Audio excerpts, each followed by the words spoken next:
नमस्कार साथियों, सफलता परिवार के इस ऑनलाइन प्लेटफॉर्म पे मैं आप सभी का हार्दिक स्वागत करता हूं। आशा करता हूं आप सभी स्वस्थ होंगे, मस्त होंगे। देखिए, इस परिवार के माध्यम से, इस चैनल के माध्यम से हम ज्योग्राफी की हमने शुरुआत करी थी। हम उसी श्रृंखला को आज आगे बढ़ा रहे हैं। ठीक है, एक क्लास में हमने ये देखा था कि हमारी जो ज्योग्राफी है वो क्या है, वो शब्द क्या क्या मतलब था। ठीक है, और उसी श्रृंखला में हमने ये देखा था कि ग्लोब क्या होता है, भारत जो हम, क्योंकि हम इंडियन ज्योग्राफी पढ़ रहे हैं तो हमारा जो भारत है उसकी ग्लोब पर स्थिति क्या है, ये बात हमने करी थी। एक बार हम उन चीजों को देखते हैं, फिर हम आगे की ओर चलेंगे। ठीक है, देखिए हमने बात करी थी भारत की, है ना। तो भारत की जब बात हमने करी थी तो मैंने ये बताया था कि भारत की ग्लोब पर स्थिति क्या है। तो हमने उस दिन जाना था कि ग्लोब क्या होता है, इस ग्लोब का मतलब क्या होता है, इस ग्लोब की इंपॉर्टेंस क्या है। ठीक है, तो मैंने बताया था कि ग्लोब के बीच में इक्वेटर को हमने डाला है। किसको डाला है? इक्वेटर को डाला है। 0 डिग्री अक्षांश रेखा को हमने डाला है। ये 0 डिग्री जो अक्षांश रेखा है, इसके उत्तर वाला जो हिस्सा होता है वो उत्तरी गोलार्ध होता है। इसके दक्षिण में जो है वो क्या होता है? दक्षिणी गोलार्ध होता है। ठीक है, तो इसी ग्लोब के माध्यम से हमने भारत की स्थिति को देखा था। तो हमने ये पाया था कि जो भारत की स्थिति है इस ग्लोब पर, भारत की उत्तरी पूर्वी यानी कि नदर्न ईस्टर्न हेमेस्फीयर में है। भारत की जो स्थिति है वो कहाँ है? नदर्न ईस्टर्न हेमेस्फीयर में है। ठीक है, तो यानी कि भारत में जो पॉइंट हमने देखे थे वो पॉइंट ये देखा था कि एक पॉइंट हमें भारत का सबसे उत्तरी बिंदु मिला था। वो बिंदु जो हमारा था वो था सर 37 डिग्री 6 मिनट पर। कितने पर था? 37 डिग्री 6 मिनट। और क्योंकि हम डायरेक्शन को भी वहां लगाते हैं तो वो क्या था? नॉर्थ। ठीक है, उसके बाद हमने बात करी थी ये जो भारत का है देशांतरी विस्तार, इसमें 68 डिग्री 7 मिनट है और ये हमारा क्या है? ईस्ट होगा। ठीक है, उसके बाद हमने बात करी थी, है ना, भारत का जो दक्षिणतम बिंदु है उसकी बात हमने करी थी 8 डिग्री 4 मिनट नॉर्थ। ठीक है, 8 डिग्री 4 मिनट नॉर्थ। और जो ग्रेट निकोबार से गुजरती है लाइन, उसकी जो पॉइंट है वो है 6 डिग्री 4 मिनट नॉर्थ। ठीक है ना। और ये वाला जो हमारा पॉइंट है वो है 97 डिग्री 25 मिनट ईस्ट। ठीक है, 97 डिग्री 25 मिनट ईस्ट, है ना। और ये जो लाइन आपको दिखाई दे रही है ये लाइन है सर 0 डिग्री लाइन। कौन सी लाइन है ये? 0 डिग्री लाइन। ठीक है, तो यानी कि भारत जो हमारा है वो भूमध्य रेखा से, वो विषुवत रेखा से, वो इक्वेटर से 6 डिग्री 4 मिनट नॉर्थ से शुरू होता है और 37 डिग्री 6 मिनट नॉर्थ तक फैला हुआ है। ठीक है, और अगर हम देशांतर रेखा के अकॉर्डिंग देखा जाए, देशांतर रेखा के अकॉर्डिंग देखा जाए तो मान लेता हूं कि एक जो देशांतर रेखा है हमारी वो ये है। एक जो देशांतर रेखा है हमारी वो ये है। इस लाइन को मैं नाम दे देता हूं, ये लाइन 0 डिग्री देशांतर रेखा है। ये लाइन कौन सी है? 0 डिग्री देशांतर रेखा है। ठीक है, 0 डिग्री देशांतर रेखा। और इसी 0 डिग्री देशांतर रेखा को हम क्या नाम देते हैं सर? इसको हम नाम देते हैं ग्रीनविच रेखा। क्या नाम देते हैं हम? ग्रीनविच रेखा। ग्रीनविच रेखा नाम इसको इसलिए दिया गया है क्योंकि ये लंदन के ग्रीनविच नामक स्थान से गुजरती है, इसलिए इसका नाम हमने क्या दे दिया है? ग्रीनविच रेखा दे दिया है। भारत जो है इस ग्रीनविच रेखा के ईस्ट में है और इस इक्वेटर यानी कि भूमध्य रेखा के उत्तर में है। यानी कि भारत की जो ऑल ओवर स्थिति निकल कर आती है वो ग्लोब पर उत्तरी पूर्वी गोलार्ध में होती है, यानी कि नदर्न ईस्टर्न हेमेस्फीयर में भारत स्थित है। ठीक है, यानी कि भूमध्य रेखा के अनुसार अगर देखा जाए, भूमध्य रेखा इक्वेटर के अनुसार यदि देखा जाए तो जो भारत है वो कौन से गोलार्ध में, कौन से उत्तरी गोलार्ध में स्थित है। और अगर देशांतर रेखा ग्रीनविच रेखा के अनुसार देखा जाए तो भारत की स्थिति जो है वो कहां है सर? पूर्वी गोलार्ध में है, ईस्टर्न हेमेस्फीयर में है। ठीक है, क्लियर हुई यहां तक बात? तो हमने ये देखा था कि जो भारत का अक्षांशीय और देशांतरी विस्तार, जो एग्जैक्ट भारत की लोकेशन है वो इन्हीं कोऑर्डिनेट से आती है, इन्हीं निर्देशांकों से आती है। ठीक है, तो यहां पर हम इस चीज को थोड़ा सा नोट डाउन भी कर लेते हैं कि भारत की जो स्थिति है वो, भारत का जो विस्तार है वो कैसे है। ठीक है, तो हमारा जो पहला पॉइंट होगा सर वो होगा भारत का अक्षांशीय विस्तार। भारत का अक्षांशीय विस्तार। ठीक है, यानी कि ग्लोब पर भारत का अक्षांशीय विस्तार। ठीक है, तो ग्लोब पर भारत का जो अक्षांशीय विस्तार है सर वो क्या है? तो वो सर माना जाता है 6 डिग्री 4 मिनट से लेकर के 37 डिग्री 6 मिनट नॉर्थ, ठीक है। यानी कि 6 डिग्री 4 मिनट नॉर्थ से लेकर के 37 डिग्री 6 मिनट नॉर्थ तक वो माना जाता है, ठीक है। भारत का कुल जो अक्षांशीय विस्तार है, लैटिट्यूडनल एक्सटेंशन है, वो 6 डिग्री 4 मिनट नॉर्थ से लेकर 37 डिग्री 6 मिनट नॉर्थ तक माना जाता है। अगला पॉइंट जो हमारे पास आएगा वो आएगा भारत की मुख्य भूमि का, भारत की मुख्य भूमि का देशांतरीय विस्तार, भारत की मुख्य भूमि का अक्षांशीय विस्तार, भारत की मुख्य भूमि का अक्षांशीय विस्तार, भारत की मुख्य भूमि का अक्षांशीय विस्तार, ठीक है। यानी कि मेन लैंड एक्सटेंशन क्या होगा, तो वो होगा सर 8 डिग्री 4 मिनट नॉर्थ से लेकर के 33 degree 6 minute north, 33 degree 6 minute north तक हो जाएगा। मेन लैंड एक्सटेंशन जो है, लैटिट्यूडनल एक्सटेंशन जो है, वो भारत की मुख्य भूमि का जो अक्षांशीय विस्तार है वो 8 डिग्री 6 मिनट 4 मिनट नॉर्थ से लेकर 37 डिग्री 6 मिनट तक है, और अक्षांशीय विस्तार जो है 6 डिग्री 4 मिनट से लेकर 37 डिग्री 6 मिनट नॉर्थ तक है, ठीक है। यानी कि इसको हम इसमें एक चीज अगर ऐड करना चाहें तो कर सकते हैं, द्वीपों सहित, यानी कि भारत में जो द्वीपों सहित होता है ना, वो 6 डिग्री से है, यानी कि जिसमें इंक्लूडेड आइलैंड है वो 6 डिग्री से है।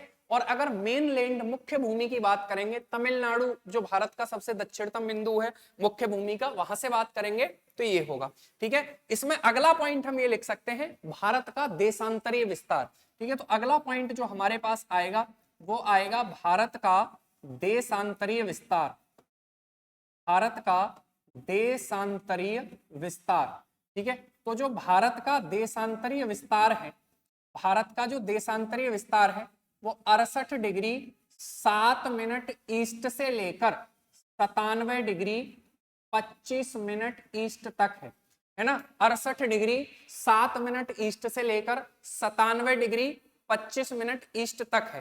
क्लियर हो गई बात, ठीक है। देखिए अब इसमें अगर मैं उसी मैप को दोबारा देखें, ठीक है, तो उसी मैप को जब हम दोबारा देखते हैं तो हम ये पाते हैं, ये जो भारत का है ये देशांतरीय विस्तार है, ये जो भारत का है ये अक्षांशीय विस्तार है, ये मेन लैंड का अक्षांशीय विस्तार है, मुख्य भूमि का अक्षांशीय विस्तार है, और ये द्वीपों सहित द्वीपों सहित जो है अक्षांशीय विस्तार है, ठीक है। इक्वेटर यानी कि भूमध्य रेखा जो है वो भारत से नहीं गुजरती है। तो सर भारत की कितनी दूरी के से भूमध्य रेखा गुजरती है, पॉइंट ये है कि भारत जो हमारा ये है इससे कितनी दूरी पर भूमध्य रेखा गुजरती है। तो यानी कि यहां से लेकर यहां तक की अगर डिस्टेंस की बात करेंगे तो वो है सर 876 किलोमीटर, यानी कि भूमध्य रेखा से भारत 876 किलोमीटर की दूरी पर है, ठीक है, दक्षिणतम में, ठीक है। कहां पर है, तो 876 किलोमीटर की दूरी पर है। कितने पॉइंट आपको क्लियर हो गए, ठीक है। अब इसमें एक पॉइंट और हम देखते हैं, है ना, वो पॉइंट ये है कि लगभग कितने डिग्री तो भारत का अक्षांशीय विस्तार है और लगभग कितनी डिग्री भारत का देशांतरीय विस्तार है। बात समझ में आ रही है, यानी कि कितने डिग्री तो भारत का लगभग अक्षांशीय विस्तार है और कितने डिग्री देशांतरीय विस्तार है, ठीक है। तो देखिए इस पॉइंट को आगे बढ़ाते हैं, समझिएगा। यानी कि भारत का अक्षांशीय और देशांतरीय विस्तार का मतलब ये हुआ कि ये जो डिग्री में अंतर है ये कितना है सर, और ये जो डिग्री में अंतर है ये कितना है सर। तो देखिए इसको समझिए, अगर भारत के हम अक्षांशीय विस्तार की बात करेंगे, भारत का अक्षांशीय विस्तार, भारत का अक्षांशीय विस्तार, ठीक है, भारत का अक्षांशीय विस्तार, इसकी बात करेंगे कितनी डिग्री हो सकता है। तो अक्षांशीय विस्तार देखो, अगर हम बात करेंगे मुख्य भूमि की, किसकी बात करेंगे, मुख्य भूमि की, तो मुख्य भूमि की बात करेंगे तो 8 डिग्री 4 मिनट से लेकर 37 डिग्री 6 मिनट तक है, 8 डिग्री 4 मिनट से लेकर 37 डिग्री 6 मिनट तक है। तो अगर मैं ऑल ओवर अक्षांशों की बात करूंगा तो इसके बीच में कितने अक्षांश होंगे, है ना। मुझे अगर केवल अक्षांश रेखाएं ही कितनी निकालनी है कि भारत में कितनी अक्षांश रेखाएं होंगी, तो मैं 37 डिग्री में से 8 घटा दूंगा, मैं 37 डिग्री में से कितने घटा दूंगा, 8 घटा दूंगा, तो अक्षांश रेखाएं निकल के आएंगी। तो जैसे ही मैं 37 में से 8 घटाऊंगा और क्योंकि ये मिनट में 6 उधर है 4 इधर है, तो लगभग मुझे कितने अक्षांश मिल जाएंगे? 30 अक्षांश मिल जाएंगे। कितने अक्षांश मिल जाएंगे सर? 30 अक्षांश मिल जाएंगे। ठीक है, इसी कड़ी में अगर मैं भारत में, ये तो मुख्य भूमि का हो गया, ये सर किसका हो गया? मुख्य भूमि का हो गया। ठीक है, ये मुख्य भूमि का हो गया, यानी कि मुख्य भूमि में हमें भारत में कितने अक्षांश मिल जाएंगे? लगभग 30 अक्षांश मिल जाएंगे। अगर मैं बात ये करूं कि जो द्वीपों सहित है सर, उसमें कितने अक्षांश मिल जाएंगे, तो द्वीपों सहित मैं यहां लिख देता हूं, द्वीपों सहित अक्षांशों की संख्या कितनी हो जाएगी, है ना? तो द्वीपों सहित जो अक्षांश मुझे मिलेंगे, यानी कि मैं 37 में से घटाऊंगा कितने? 37 में से घटाऊंगा 6 डिग्री 4 मिनट, तो लगभग मुझे कितने अक्षांश मिल जाएंगे? 31 अक्षांश मिल जाएंगे। कितने अक्षांश मिल जाएंगे सर? 31 अक्षांश मिल गए मुझे।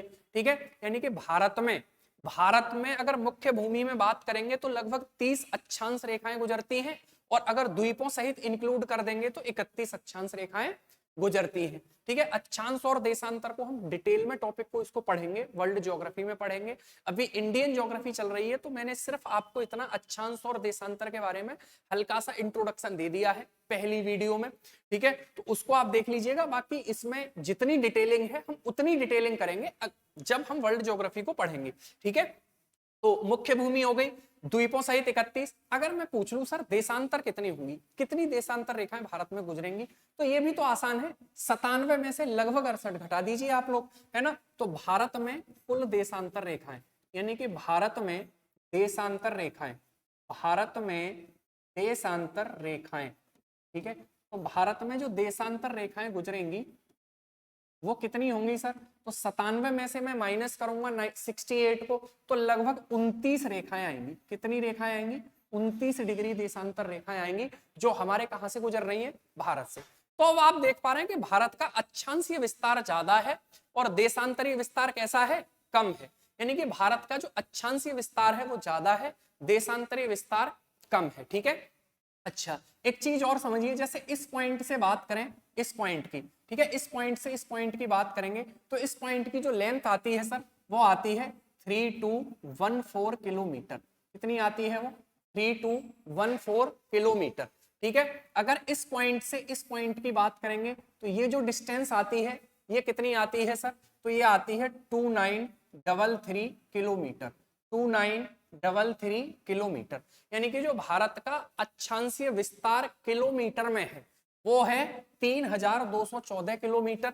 भारत का देशांतरीय विस्तार जो किलोमीटर में है वो है 2933 या 2933 किलोमीटर। ठीक है, अगर सवाल देखो कभी कभी क्या है, वो इसी में से कुछ पॉइंट अलग बना देगा। जैसे उसने आपसे सवाल पूछ लिया कि भारत का अक्षांशीय विस्तार देशांतरीय विस्तार से कितना अधिक है, भारत का जो अक्षांशीय विस्तार है वो देशांतरीय विस्तार से कितना अधिक है, तो हमें कुछ नहीं करना है, 3214 में से 2933 घटा देना है ना? तो जब घटाएंगे तो जो वैल्यू आएगी उतना ही क्या है, वो ज्यादा है।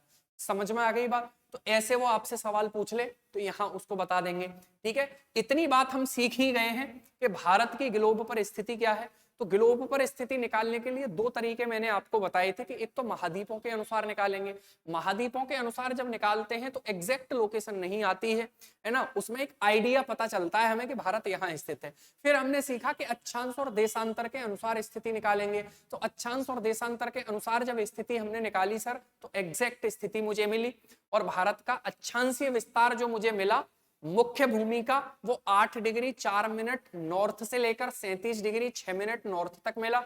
अगर द्वीपों सहित इंक्लूड करेंगे, जिसमें अंडमान निकोबार को इंक्लूड करेंगे, तो ग्रेट निकोबार पे जो पॉइंट हमें मिलता है वहां से 6 डिग्री 4 मिनट से लेकर 37 डिग्री 6 मिनट तक हमारा अक्षांशीय विस्तार हो जाता है। ठीक है, अगर भारत के देशांतरीय विस्तार की बात करेंगे तो 68 डिग्री 7 मिनट से लेकर 68 डिग्री 7 मिनट से लेकर ईस्ट से लेकर 97.25 डिग्री ईस्ट तक हमारे भारत का क्या है, देशांतरीय विस्तार है। ठीक है, तो ये पॉइंट आपके क्लियर हो गए, यहां तक कोई दिक्कत तो नहीं है। अब चलते हैं आगे। ठीक है, अब चलते हैं आगे। देखिए ये पॉइंट हमें ध्यान रखने हैं। अब हम बात करते हैं भारत के कौन कौन से बिंदु कहां कहां पर कैसे हैं। ठीक है, जैसे ये मान लीजिए हमारे प्यारे से भारत का नक्शा है। ठीक है, और ये मैप बनाना बहुत आसान चीजें हैं, ये कोई बहुत टफ चीजें नहीं है। ठीक है।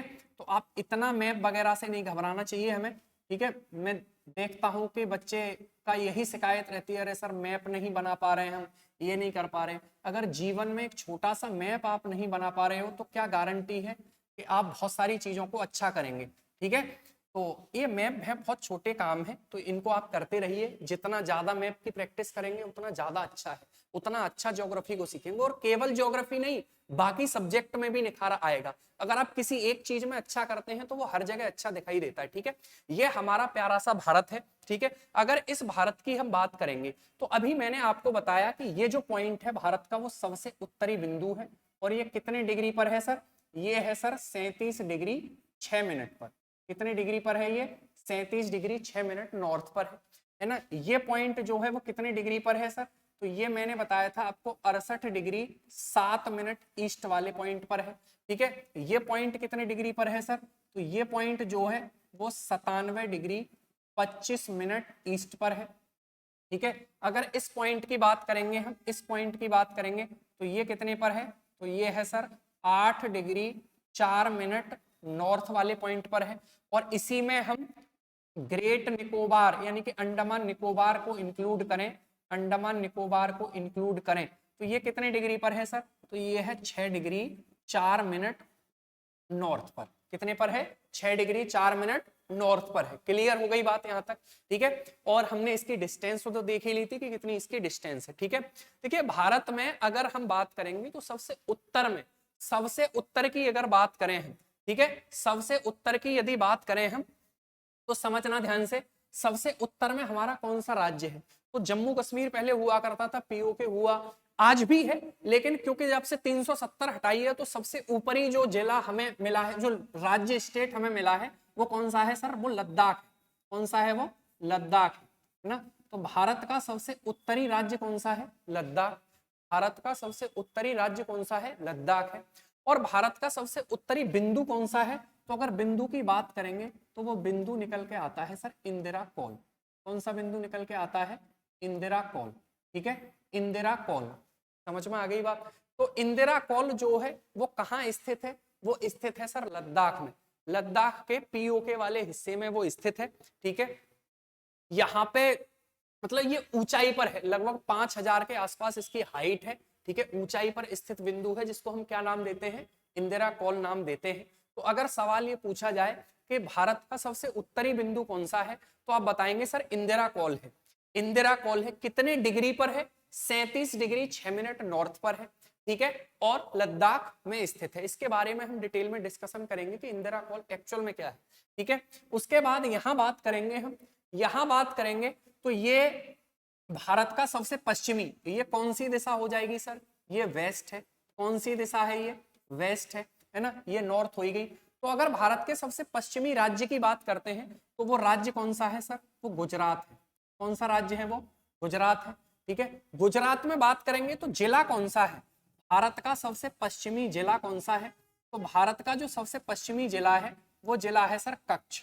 कौन सा जिला है? कच्छ जिला है, ठीक है। कौन सा जिला है? कच्छ जिला है, समझना। और अगर बात करेंगे कि भारत का सबसे पूर्वी पश्चिमी बिंदु कौन सा है तो वो बिंदु है गोहार मोती। गोहार मोती कौन सा है वो? गोहार मोती, ठीक है। गोहार मोती भारत का सबसे पश्चिमी बिंदु है जो गुजरात के कच्छ जिले में स्थित है। कौन से जिले में स्थित है? कच्छ जिले में स्थित है। बेसिकली गोहार मोती क्या है? तो बेसिकली गोहार मोती सर एक कस्बा है ना। गुजरात का एक क्या है? कस्बा है, ठीक है ना। गुजरात का क्या है? कस्बा है। समझ में आ गई बात, ठीक है। अगर बात करेंगे हम पूर्वी बिंदु की तो पूर्वी बिंदु जो है यानी कि पूर्वी राज्य कौन सा है? सबसे पहले तो ये बात किया जाए, भारत का सबसे पूर्वी राज्य है अरुणाचल प्रदेश। कौन सा राज्य है सर? अरुणाचल प्रदेश है। कौन सा राज्य है? अरुणाचल प्रदेश है, ठीक है। तो अरुणाचल प्रदेश की बात करेंगे तो जिला कौन सा है? जब राज्य ये है तो जिला कौन सा है सर? तो जिला है सर अंजाव जिला। कौन सा जिला है? अंजाव जिला है। भारत का सबसे पूर्वी जिला कौन सा है? अंजाव जिला है, जो अरुणाचल प्रदेश का ही एक जिला है, ठीक है। और बिंदु अगर पूछ लिया जाए तो बिंदु है सर केविथु। कौन सा बिंदु है? केविथु बिंदु है। समझ में आ रही है बात? कौन सा बिंदु है? केविथु एक बिंदु है जो भारत के सबसे पूर्वी हिस्से में स्थित है, ठीक है। केविथु भी बेसिकली क्या है? किविथु भी एक नगर का या कस्बे का नाम है, ठीक है। देखिए कई कई लोग वालांगू भी मानते हैं, कई कई लोग ये मानते हैं कि भारत का जो सबसे पूर्वी बिंदु है वो कौन सा है, वालांगू है।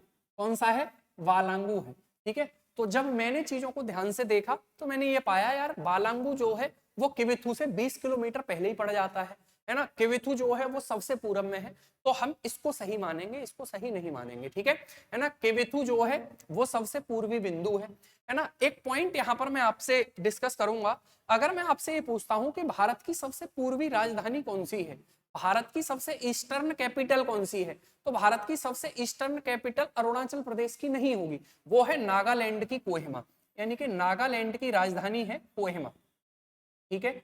नागालैंड की जो राजधानी है कोहिमा वो भारत की सबसे पूर्वी राजधानी है। कोहिमा भारत की ईस्टर्न कैपिटल, भारत की सबसे पूर्वी राजधानी, भारत की सबसे पूर्वी राजधानी, ठीक है। ये कुछ बेसिक से पॉइंट हैं, ये आप इनको ध्यान रखिए, ठीक है। ये पॉइंट हो गए, उत्तर में हो गया है ना, पश्चिम में हो गया, पूरब में हो गया। अगर हम बात करेंगे दक्षिण में, ठीक है, तो भारत का ये वाला जो राज्य है वो कौन सा है, तो ये राज्य है सर तमिलनाडु। कौन सा राज्य है ये, तमिलनाडु राज्य है, ठीक है। और तमिलनाडु राज्य में जो पॉइंट माना जाता है वो पॉइंट माना जाता है सर कन्याकुमारी। कौन सा माना जाता है, कन्याकुमारी पॉइंट माना जाता है, जो भारत की मुख्य भूमि का दक्षिणतम बिंदु है। भारत की मुख्य भूमि का दक्षिणतम बिंदु कौन सा है, कन्याकुमारी है। केप कोमोरिन भी उसको कहते हैं, केप का क्या मतलब है, ये सब बातें हम डिस्कस करेंगे एक एक करके, ठीक है। कन्याकुमारी हो गया। और अगर हम बात करेंगे 6 डिग्री 4 मिनट वाले पॉइंट की, जो कहाँ स्थित है, जो ग्रेट निकोबार में स्थित है। किसमें स्थित है, ग्रेट निकोबार में स्थित है, ठीक है। कहाँ स्थित है ये, ग्रेट निकोबार में स्थित है। देखिए जो जब हम अंडमान निकोबार द्वीप को पढ़ेंगे तो इसके कई एक हिस्से हैं, उन हिस्सों में छोटे छोटे टुकड़े हैं, उनके नाम हैं। जैसे आप देखते हैं कि पहले कौन सा पड़ता है, अंडमान पड़ता है, तो उसमें उत्तरी अंडमान हो गया, उसके बाद मध्य अंडमान आता है, उसके बाद दक्षिणी अंडमान आता है, उसके बाद लिटिल अंडमान आता है, फिर 10 डिग्री चैनल आता है, 10 डिग्री चैनल के बाद कार निकोबार आता है, उसके बाद लिटिल निकोबार आता है, और सबसे दक्षिणतम में कौन सा आता है सर, ग्रेट निकोबार आता है। तो ये जब हम वहां पढ़ेंगे तो एक एक करके इन सब चीजों को डिस्कस करेंगे, ठीक है। तो ये जो पॉइंट है 6 डिग्री वाला, ये भारत का सबसे दक्षिणतम बिंदु है, और इसका नाम है sir Indira, Indira point. Indira point इसको कहा जाता है, क्या बोला जाता है इसको, इंदिरा पॉइंट बोला जाता है। ये नाम इसका नया नाम है, इसका पुराना नाम क्या हुआ करता था सर, तो इसका नाम पुराना हुआ करता था पिग्मेलियन पॉइंट। क्या नाम हुआ करता था इसका, इसका नाम हुआ करता था पिग्मेलियन पॉइंट, ठीक है। पिग्मेलियन पॉइंट के साथ इसको एक नया नाम और मिलता था, पार्सेन पॉइंट। तो पार्सेन पॉइंट या पिग्मेलियन पॉइंट या फिर इंदिरा पॉइंट, ये बात एक ही है, इंदिरा कॉल बात एक ही है। समझ में आ रही है बात, ठीक है, क्लियर हो रही है बातें यहां तक। तो हमें यही देखना है कि भारत की अगर बात करेंगे, भारत की अगर बात करेंगे, ठीक है, तो भारत में क्या है, ये सब पॉइंट है। देखो इंदिरा कॉल का मतलब क्या है समझो, है ना। इंदिरा पॉइंट, इंदिरा कॉल की यदि बात करेंगे तो ये एक ट्राई जंक्शन है। ये क्या है, एक ट्राई जंक्शन है। यहां पर, यहां भारत, भारत पाकिस्तान, भारत पाकिस्तान और चीन, भारत पाकिस्तान और चीन तीनों की सीमाएं मिलती हैं। ऐसे पॉइंट को हम इंदिरा कॉल कहते हैं, ऐसे पॉइंट को हम क्या कहते हैं, इंदिरा कॉल कहते हैं, ठीक है। ये भी एक ट्राई जंक्शन है, ये भी क्या है, एक ट्राई जंक्शन है। यहाँ भारत, चीन और म्यांमार, भारत, चीन और म्यांमार तीनों की सीमाएं साझा होती हैं, तीनों की सीमाएं मिलती हैं, तो ये एक ट्राई जंक्शन हो गया, ठीक है। ऐसे ही ये है, ठीक है, ये इसकी बात करेंगे तो ये ग्रेट निकोबार में अपना हो ही गया इंदिरा पॉइंट, ठीक है, और कन्याकुमारी हो ही गया जो तमिलनाडु में है, ठीक है। तो अगर सवाल यहां से बने कि भारत की मुख्य भूमि का दक्षिणतम बिंदु कौन सा है, तो आप बताएंगे साहब कन्याकुमारी है। कन्याकुमारी कहाँ है, तो कन्याकुमारी जो है वो तमिलनाडु में है। कितने डिग्री पर है, 8 डिग्री 4 मिनट पर है, ठीक है। अगर बात करेंगे भारत का सबसे दक्षिणतम बिंदु कौन सा है, तो आप बताएंगे 6 डिग्री 4 मिनट है। कहाँ स्थित है सर, ग्रेट निकोबार में स्थित है। क्या नाम है उसका, इंदिरा पॉइंट, नया नाम है। पुराना नाम क्या है? पिग्मेलियन पॉइंट या पार्सेन पॉइंट उसका पुराना नाम है। भारत का सबसे पश्चिमी बिंदु कौन सा है? तो भारत का सबसे पश्चिमी बिंदु जो है वो है हमारा कौन सा? गुहार मोती। गुहार मोती गुजरात में एक कस्बा है जो कच्छ जिले में स्थित है ना, 68 डिग्री 7 मिनट पर है।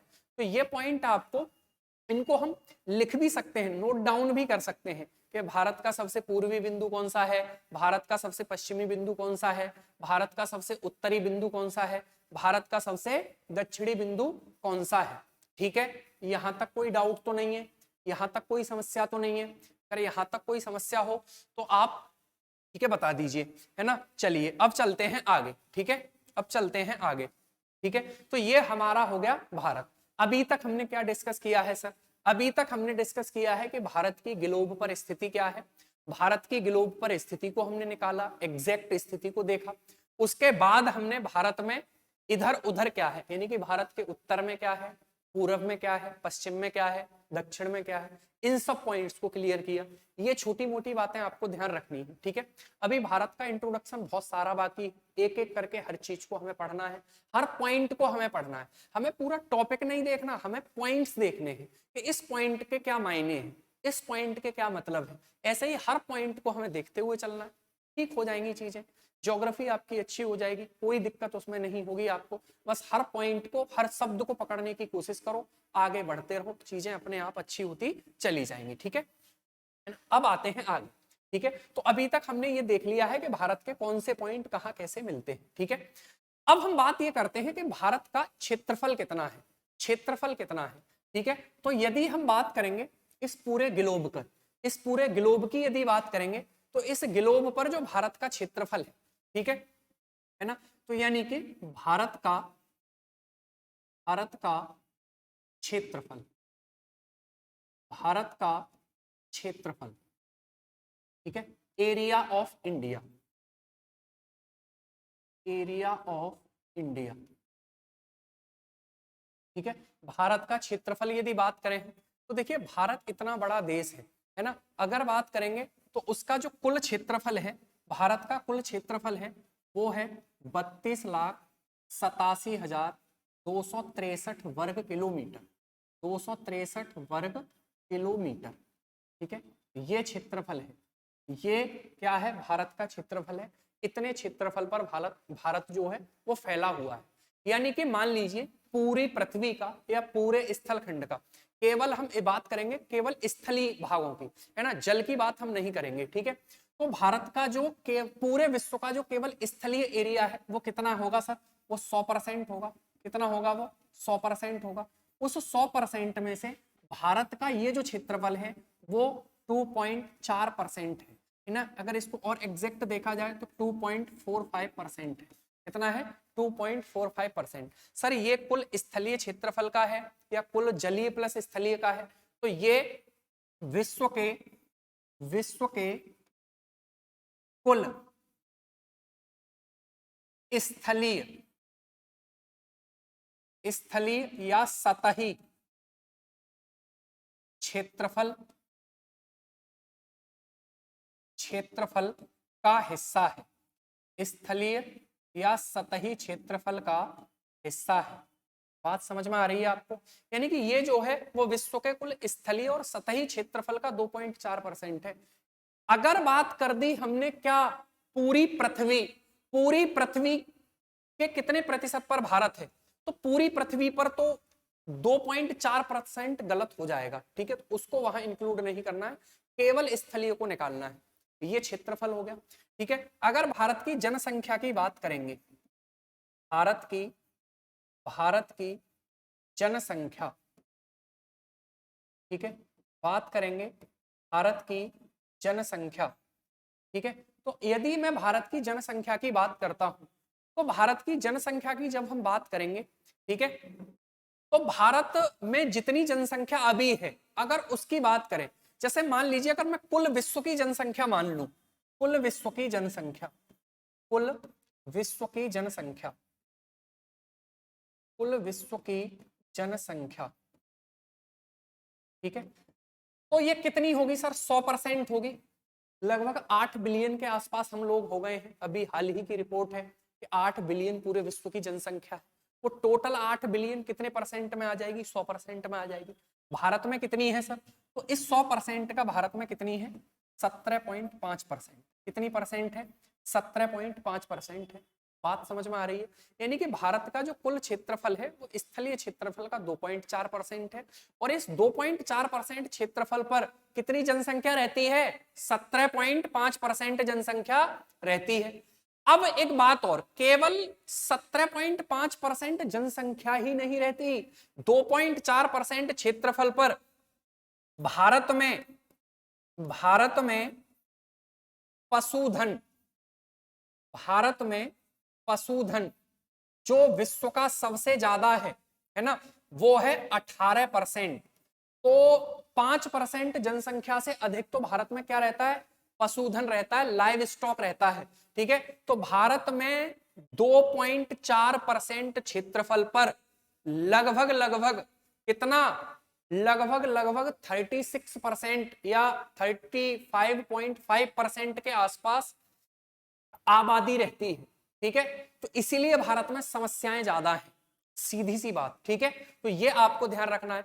चीन में और भारत में अगर कुल लाइव स्टॉक की बात करें वो 70% के आसपास बैठता है।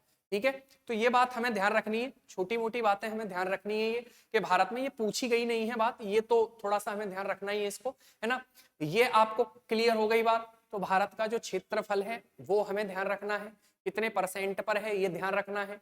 स्थलीय, जलीय है या केवल स्थलीय है, ये बात पॉइंट आपके दिमाग में तुरंत होना चाहिए। ठीक है, जनसंख्या कितने परसेंट है ये आपको पता होना चाहिए। ठीक है, तो इतनी बातें हमें ध्यान रखनी है भारत के बारे में।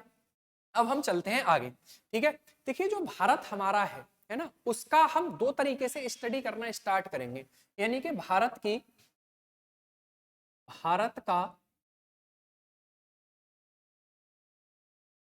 का परिचय। ठीक है, भारत का परिचय, introduction of India, introduction of India. Clear हो गई बात? Introduction of India. ठीक है, अगर हम इंट्रोडक्शन की बात करेंगे तो देखो भारत का दो प्रकार से हम इंट्रोडक्शन करा सकते हैं। एक तरीका क्या है?